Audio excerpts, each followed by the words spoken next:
জালধারা সিদ্দিকিয়া ফাজিল মাদ্রাসার governing body নির্বাচনে ছাত্রছাত্রী অভিভাবক প্রতিনিধিতে আজকে আমাদের ভোট হয়। আমাদের এখানে মোট 6 জন প্রার্থী প্রতিদ্বন্দ্বিতা করেছেন। এখানে 3 জন প্রার্থী জয়ী হবেন।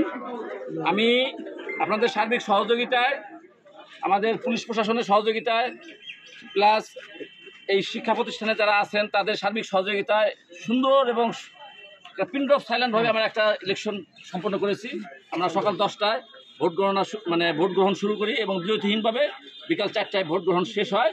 তারপরে আমরা গণনা করি। এখন আমি সরকারিভাবে ফলাফল ঘোষণা করছি। 1 নম্বরে প্রার্থী ছিলেন মোহাম্মদ আব্দুর রহমান, ভোটার নং 423। সে পেয়েছে 230 ভোট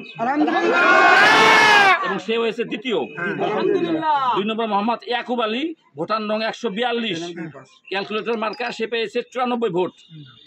3 নম্বর মোহাম্মদ কুদ্দুস আলী, ভোটার নং 313, প্রতীক হলো চেয়ার, সে পেয়েছে 231 ভোট, প্রথম হয়েছে সে, আলহামদুলিল্লাহ। আর 4 নম্বর হলো মোহাম্মদ মাহবুব আলম, ভোটার নং 235, তার মার্কা ছিল দেয়াল ঘড়ি, সে পেয়েছে 89 ভোট। 5 নম্বর মোহাম্মদ মোতাসিম বিল্লাহ, ভোটার নং 47, তার প্রতীক ছিল ফুটবল, সে পেয়েছে 91 ভোট। আর 6 নম্বর মোহাম্মদ শহীদুল ইসলাম, ভোটার নং 37, তার প্রতীক ছিল টেবিল, সে পেয়েছে 229 ভোট।